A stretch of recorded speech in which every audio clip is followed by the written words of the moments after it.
Saludos, ¿qué tal? Muy buenas tardes, bienvenidos un día más a nuestro abierto. Hoy tiempo de tertulia con mesa de políticos. Está con nosotros José Manuel Prieto, vicesecretario de Comunicación del Partido Socialista. Bona vesprada, José Hola, Manuel, bona vesprada. Gràcies. Javier Viciano, secretario ejecutivo del Partido Popular. Bona vesprada, benvingut. Bona vesprada, moltes gràcies. Y Raúl Navarro, responsable de comunicación del Bloc Compromís. Bona vesprada també, benvingut. Bona vesprada, gràcies per convidar-me. Bueno, pues saben que se ha puesto en marcha el mes de septiembre y con él el curso político, y hemos recogido las valoraciones de los máximos responsables en el ayuntamiento, de los partidos políticos con representación en el ayuntamiento de Gandía. Si les parece, que me gustaría que analizaran ustedes, vamos a empezar por usted, Javier, como representante del Partido Popular, esa valoración de este inicio de curso político en el ayuntamiento. Vale, pues, bueno, tots sabem que ha sigut un any complicat, difícil per la situació econòmica i bueno, també un poc ve donat per la situació que tenia l'Ajuntament quan el Partit Popular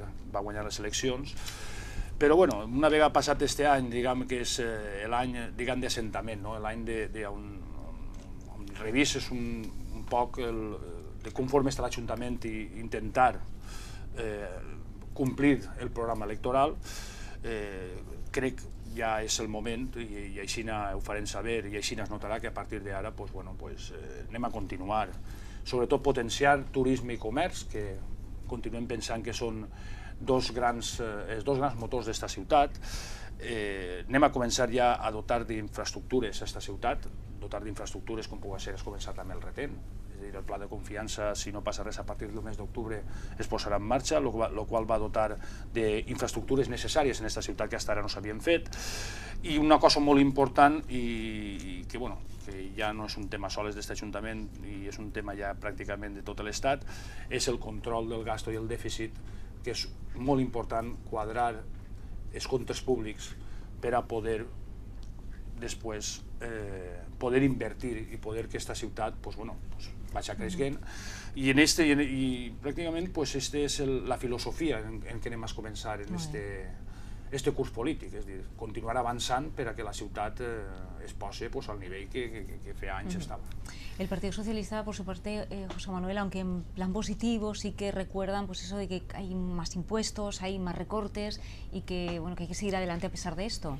Efectivament, nosaltres no podem ser indiferents, no hem de ser indiferents a la realitat que hi ha en aquest moment en el carrer. Comencem un hivern que es presumeix molt dur amb la pujada de l'IVA, que era el sablazo del mal governante que va afectar directament a les classes mitjanes i a les més empobrides, que ja estan sent més empobrides amb aquesta crisi econòmica. Així que amb aquest panorama de més retallades i de més impostos nosaltres no podem ser indiferents, no anem a ser indiferents. Ha d'haver una alternativa política molt forta que ha d'oferir el Partit Socialista, que és obligatori que oferisca el Partit Socialista, per a que en aquesta ciutat i en la resta d'Espanya es veja que hi ha un altre model possible de ciutat i de país molt diferent d'aquest empobriment absolut o d'esta fase molt negra de la crisi econòmica, perquè hem perdut ja quasi tota la perspectiva, no ja de present sinó de futur, perquè sembla que cada volta, amb les mesures dels governs del Partit Popular, l'eixida sembla més llarga, més distant i més fosca. I com a Partit Socialista, tres reptes que jo crec que hem de tindre per a consolidar aquesta alternativa política al que ja se sap que ofereix el Partit Popular, que és incomplir el seu programa electoral i dir exactament tot el contrari del que van dir que prometrien. Primer, millorar el màxim possible com a Partit Socialista. No ens hem de limitar tan sols a dir quines són les errades del Partit Popular, perquè la gent les està patint en les seues butxaques i en les seues llars tots els dies. Estar més pròxims a la gent i l'obligació, sobretot, de canviar tot el que siga possible i tot el que faci falta per a que en aquesta ciutat es veja que hi ha una altra llum, hi ha una altra manera de fer política i l'eixida a la crisi no pot dependre de les solucions que són els mals remeis que ens ofereix el Partit Popular. Raúl, y ustedes del Bloc Compromís dicen vamos a seguir trabajando a pesar de que tenemos menos recursos para poder hacerlo. Exacte, que tenim menys recursos, ara comentaré. Jo volia fer una matització. Obligatori no hi ha res, vull dir, la ciutadania és la que decideix, perquè comentaré que ha dit és obligatori, el Partit Socialista, la ciutadania és la que tria. Jo penso que una de les coses que prendrem nota i que la gent està començant a aprendre, vull dir, és que les coses han de canviar en tots els sentits, han de canviar econòmicament, han de canviar socialment i han de canviar políticament. Les formes polítiques han de canviar i també representants polítics. La gent ja comença a estar farta d'aquests dos grans models que van alternant-se i que sistemàticament uns en més grau i altres en menys, però van van incomplint allò que prometen una vegada estan governant. I tenim 1000 exemples, així en aquesta tertúlia hem parlat moltes vegades. Jo penso que cal canviar les formes, cal pensar en les persones. Ja és hora que pensem en les persones. Jo estos dies, aquest estiu, escoltava els programes i sempre repetís el mateix. Es parla molt d'economia, però no es parla de les persones, no es parla de la situació, no es parla de les solucions pràctiques reals per ajudar a aquestes famílies que estan quedant-se no només sense prestacions, que estan patint la pujada d'impostos, sinó que estan quedant-se sense casa. Hi ha moltes famílies, en aquests moments, mentre dura aquest programa, hi haurà moltes famílies que les tiraran de sa casa. Doncs aquestes persones ja no volen de promeses, aquestes persones volen solucions reals. I jo penso que és el moment, en aquest inici de curs polític, podem aprofitar, si parlem d'inici de curs, per a parlar d'això. I pel que fa a l'àmbit local que tu m'havies comentat, jo penso que el curs polític no comença, perquè no ha acabat. Ha estat un estiu que jo, en els anys que porto en política, no recordo un estiu tan intens com este, perquè allò que mal acaba, mal comença. Vam acabar abans de l'estiu, vam acabar el curs, per dir-ho d'aquesta manera, amb un cop d'estat, sense precedents en la història de l'Ajuntament de Gandia. El Partit Popular va fer un ús pervers de la seva majoria absoluta per a desfer-se de l'oposició i de tot aquell que li porta la contrària en l'ús legítim de la paraula i de la crítica. Nosaltres, els ciutadans, jo crec que el Partit Popular, com ha sigut molts anys d'oposició, jo no vull creure que tingui tan poca memòria, alguns d'ells sí que tenen memòria. Ells han sigut oposició y saben que la oposició també té una funció y té un paper. Bueno, precisamente sobre este tema, Javier, a pesar de la moción que presentaba el Partido Socialista, la Junta de Portavoces ayer no siguió adelante con esta moción que presentaba el PSOE y sigue con su iniciativa de, efectivamente, la decisión que tomó llevarla adelante. Sí, bueno, aparte, si quieres, introducimos también un poco el tema de que ayer la misma ejecutiva del partido refrendó por unanimidad. Con todos los miembros del partido, incluido Carla Ripoll, que una semana antes aquí en esta casa. Además es que las ejecutivas del partido, por mucho que la oposición nos venga a tachar de si somos dictatoriales, es decir, es una opinión respetable, pero discutible, y lo que está claro es que después bueno, es un tema que se puede hablar dentro del foro que correspondía, que era la ejecutiva del Partido Popular, se estableció un debate normal como se establece en un partido y luego se sometió a votación una medida del gobierno que pensamos como Partido Popular que es necesaria en estos momentos, necesaria por el control del gasto, necesaria por la austeridad. Bueno, y yo entiendo que la oposición, pues bueno, lo veo de otra forma, por eso es la oposición, pero indiscutiblemente lo que hay que tener en cuenta es que se toman medidas pensando en la ciudadanía, no pensando en los políticos, ni pensando en las próximas elecciones. Se toman medidas que muchas veces son sangrantes y dolorosas. Muchas de las medidas que hoy en día la mayoría de gente no comparte, pero son necesarias. Son necesarias porque, como bien ha dicho Prieto, que tienen otra alternativa. Y no, Prieto, alternativa ahora mismo no, porque ustedes han tenido tiempo suficiente para demostrar cuál es su forma de gobierno, cuál es su forma de hacer gobierno. Y su forma de hacer gobierno es lo que nos ha llevado ahora a tomar unas decisiones, porque usted sabrá perfectamente que si usted no cuadra las cuentas públicas, mal andamos. Porque esto es como casa. Si no cuadras tu casa, no puedes gastar cuando no lo tienes. Entonces, su alternativa ya la han visto. Su alternativa ya la valoraron en las elecciones. Si usted quiere decir que son alternativa, me parece perfecto, es normal, pero su alternativa será dentro de 3 años. Entonces ustedes trabajen en una posición positiva para dentro de 3 años. Pero ahora mismo yo creo que su alternativa ya la han tenido. Ustedes han estado 28 años trabajando por nuestra ciudad. Yo no. No, yo no digo usted, digo su partido, perdón. Yo no. Me refiero a su partido, yo no, 28 años. de esta etapa del partido tampoco. 28, así es que le responsabilidad no.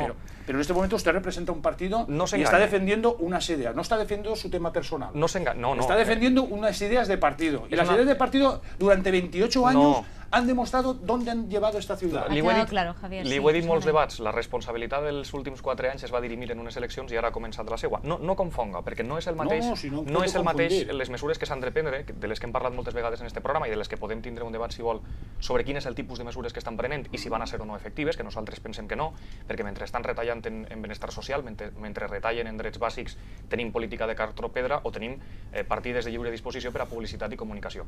No és el model que nosaltres volem, però tampoc és el debat que ens porta així. Per això li dic que no confonga els conceptes. Vostès estan, amb l'excusa de la crisi econòmica, amb l'excusa de les retallades socials, estan fent retallades en llibertats, per baix, sense que ningú s'entere. I l'arben per baix aquestes retallades que ens volen portar a menys democràcia, a que els ciutadans siguin menys lliures per a poder pensar i els partits polítics que estem legitimats pels vots dels ciutadans siguem menys lliures per a poder actuar. I aquestes són les conseqüències del seu model. Perquè vostès no retallen secretaris de grup simplement per una qüestió estètica. Retallen secretaris de grup perquè volen deixar-nos sense mecanismes per a poder actuar. I el que van fer vostès ahir, el sainet de la seva executiva local del Partit Popular, va ser la cabotà que nosaltres ja vam dir que pegaríem, perquè tots vostès són igual de còmplices que el senyor alcalde, encara que pels corredors molts dels regidors covards diguen que no comparteixen la mesura del senyor Torró. I per què són covards? Doncs perquè no és una mesura d'estalvi. Retallar els secretaris de grup... Como molestó mucho que aquello de cobarde sonaba el último programa, que sonaba insulto... Es que es un adjectiu. Bueno, pues vamos a intentar dejarlo de lado para no herir sensibilitats. Direm que són regidors corresponsables, si el terme agrada més. Nosaltres els vam presentar, mire si tenim alternativa, que els vam presentar una proposta damunt de la taula. I els vam dir, bueno, si és una qüestió d'estalvi, agafem un funcionari de la casa que ja cobra el seu sou de la casa, no li han de pagar un altre sou per vindre de fora, ni per un criteri de selecció política, i que sigui aquest funcionari el que faci les funcions de secretari de grup. I ens van dir que no.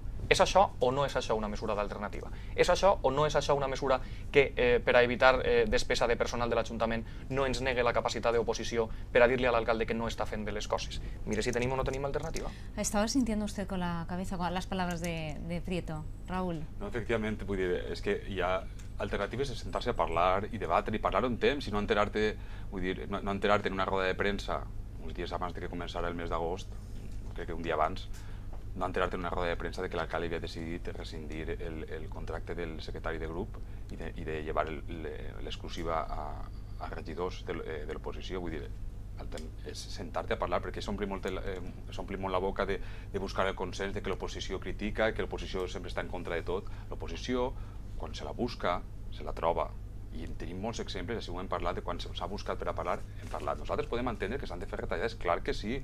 I no ens hem oposat mai cada vegada que s'han retallat i que s'han baixat els sous de regidors. No ens hem oposat mai. No pot dir-ho vostè que ens hàgim oposat. El que passa és que aquestes últimes decisions no ens les creguem. És que ni vostè se la creu. Vostè està dient el que ha de dir, però jo sé que vostè no se la creu.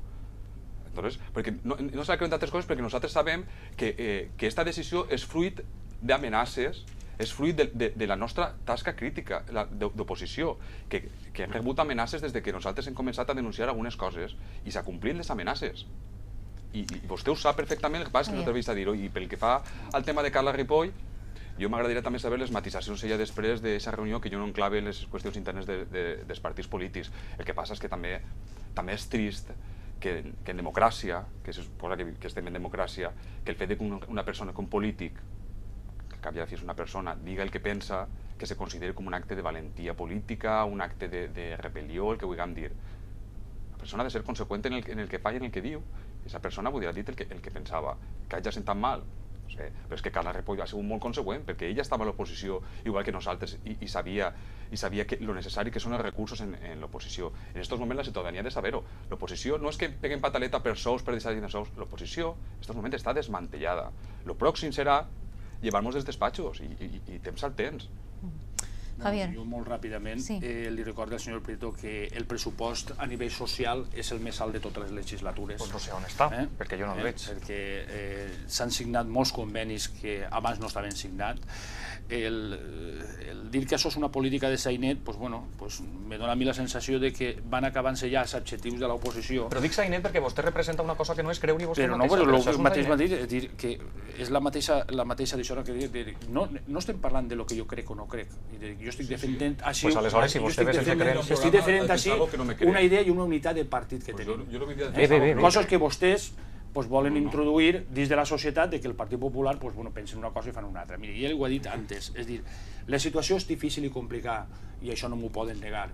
S'han pres decisions que segurament, si la situació econòmica no és la que estiguera ara, no s'havien pres perquè van inclús en contra, i no ho ha dit jo, ho ha dit els càrrecs del Partit Popular, van en contra inclús de lo que és la filosofia del Partit Popular.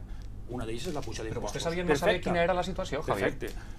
Sí, però és que les situacions se tenen que arreglar. És dir, les situacions no poden quedar-se... Pues presenten un programa electoral acorde amb la realitat que saben que existeix. Quan uno presenta un programa electoral, entra pensant el que n'hi ha. No, vostè sabia perfectament l'escenari de l'Ajuntament i del país. D'això podíem parlar un altre dia de lo que seria i de lo que n'hi ha. També ara n'hi ha certes coses de que no entenc jo com ara presenten una alternativa d'ahorro de gastos, de que si podíem haver sigut funcionaris o no havien sigut funcionaris, jo li recorde que la crisi no és d'enguany. La crisi ve des de l'any 2007 o 2008. M'hauria agradat que vostès hagueren fet aquesta alternativa. Haurien dit, bueno, anem a ahorrar gastos, anem a posar funcionaris a treballar pels polítics. No ho han fet. No ho han fet. És dir, no me diguin ara que és una alternativa quan vostès en aquest període tenien la mateixa crisi o era a començar la crisi, és dir, se tenia que haver vist, però és que el seu partit, no vostè, no m'entenga mal, el seu partit negava taxativament que nosaltres estàvem en crisi, Espanya estava en crisi. És dir, no se pot començar a fer coses quan uno negava. Era com deixar passar a veure si el malalt es recupera. En cualquier caso, Javier, no es posible lo de poner los funcionarios. No, en este moment el govern ha pres una decisió que creguem que és una decisió pensant en els ciutadans, en l'ahorro dels diners dels ciutadans, i pensem que és una bona decisió. És igual que les pujades d'impostos, el senyor Rajoy ja ho ha dit. Si la cosa millora, se revisaran i baixaran. No compare retallar llibertats en pujar impostos. Però no és un tema de llibertats. Sí, és un tema de llibertats. És comptes públics. És el que pensant en els ciutadans, és el que només pensen en els ciutadans que s'han votat a ells, perquè és el que governen només per als votants del Partit Popular, molts dels quals ja estan arrepentits. Però això ja se veurà en les urnes d'ací 3 anys. És bo que la resta de ciutadans que s'han quedat desemparats, vull dir que ja no tenen representants polítics als quals acudir quan tenen un problema, aquests ciutadans és els que no compten, que estan en els despatxos buits, no hi ha gent per atendre'ls, i això no compten. Recordeu, jo te veia a tu la passada legislatura pels despatxos del Partit Popular de l'oposició a 30 persones, recordeu-se, vull dir la tasca que feu vosaltres a l'oposició, tingueu memòria, que és el que va fer Carla Ripoll, tingueu memòria i recordeu-se lo important que era tindre una mínima infraestructura. Torna a dir, disposats a sentar-nos a parlar i a negociar. Efectivament, s'ha de retallar, se retalla, però una mínima infraestructura, per a la gent i per atendre també als mitjans de comunicació, per exemple. Vull dir, no tenim absolutament res, ens heu deixat sense res. A ver si acaba su intervención y pasamos al último tema que nos queda pendiente. Jo sol simplement dir que els grups polítics tenen una destinació econòmica que la poden destinar per lo que volen. No. El rople que vostès van aprovar en el plenari ens impedeix gastar els diners en personal i en béns inventariables del patrimoni dels partits polítics. Un dictamen jurídic damunt de la taula que estan a l'espera de que l'assessoria jurídica faci aquest dictamen i aquest dictamen realment dirà el que se pot fer. Però si ho diu textualment el rople. Que sí que se pot fer. És que si apliquem el rople, sols se poden donar dedicacions a aquelles que tenen responsabilitat. Un exemple més del seu taranà democràtic i de com confien en la llibertat i en la capacitat d'actuar dels que no són del seu partit, però estan representats pels ciutadans que els van votar. No me parle de llibertats perquè no voldria tornar arrere i no estem ara en el moment de lo que ja ha passat i ja està fet. Però si vostès estan contínuament parlant del que va passar, contínuament tornant enrere. I el que estem soslayant és intentar evitar el debat del que està passant ara. La ressenya de que avui se prenen decisions en base a lo que n'hi ha. Jo no li he comentat lo de darrere, lo primer, si vostè m'ha escoltat bé, ja li he dit que lo de darrere ja ha passat. Per al que volen. Ha passat per al que volen. Lo de darrere ja ha passat i no és precisament una alternativa. Perquè mire que el tema de la herència els interessa com. Bueno, como estamos ahondando un poco, vamos muy rápidamente y así acabamos con este tema, que finalmente ya se ha contratado a esas 33 trabajadoras de las escoletes infantiles de Gandía. De esas 33, 6 personas más o menos se han recuperado de las antiguas, de las extrabajadoras. Raúl, efectivament. Muy ràpidament. És una demostració més del que estàvem parlant, vull dir, aquesta falta de voluntat de consens, aquesta falta de sentar-se a parlar, vull dir, es va prometre a les treballadores que es faria tots els esforços per a que continuaren treballant, no estem parlant de fer favors a ningú, estem parlant de persones en famílies que tenien el seu treball i que per falta de voluntat, perquè no han volgut, no han entrat només que 6 persones. Ara, curiosament, les persones que van protestar i que van exercir el seu dret a reivindicar un tracte més just, aquestes persones s'han quedat fora, no sé quina explicació tenen que donar, serà una casualitat. José Manuel. D'una banda, nosaltres pensem que el procés sembla una farsa, perquè semblava tot decidit des del principi i han entrat, ho ha comentat Raül, les educadores que van callar la boca quan havien de defensar els seus drets o les educadores molt vinculades a un determinat sector. I per altra banda, lamentem que l'alcalde hagi incomplit una paraula que va donar als pares de les escoletes, que era que contractaria educadores amb experiència. Moltes d'aquestes educadores no sabem si tenen l'experiència perquè tampoc coneixem el criteri amb què s'ha seleccionat a les noves educadores infantils. Recordem que efectivament tan sols 6 de les anteriors continuen. I lamentem també una altra qüestió, i és que les retallades estan arribant també a les escoletes i estan afectant a la qualitat, pensem nosaltres, d'aquest servei. Per què? Perquè la neteja en l'horari de classe ja no dependrà del personal de neteja que tindrà un horari assignat, sinó que seran les mateixes educadores les que hauran de fer la funció de la neteja d'aquestes aules quan hi hagi un problema. Així que no és el servei de qualitat que ens està venent el Partit Popular i no és la selecció que havíem promès. Espero que sigui igual de breu, Javier. Estem parlant de que el tema de la baremació, de conforme s'han triat, i jo poc tinc que dir perquè és una empresa privada. És una empresa privada. Jo ho sé molt, però és que és molt senzill. Jo igual entenc, mire, jo he treballat en moltes empreses privades i la selecció i els baremos es marca l'empresa privada. Les condicions econòmiques i les condicions de treball les marca l'empresa privada. Per tant, poc pot ser de dir. És dir, en quant als horaris, els horaris se'n van ampliar, va passar de 7 a 8. Se va introduir classes d'inglès, se van introduir moltíssimes millores. A més, crec que, si no recorde mal, sobre 400 xiquets ja estan inscrits per a... Les escoletes tindran que... Anem a veure, esperem analitzar des d'un any que nosaltres anem a ser fiscalitzadors, no ho dude, fiscalitzadors de que el servei que se preste siga igual o millor que el que se estaba prestando. Pues lo vamos a dejar aquí. Muchísimas gracias. No hay tiempo para más. Nosotros volvemos el jueves. Adiós y muy buenas tardes.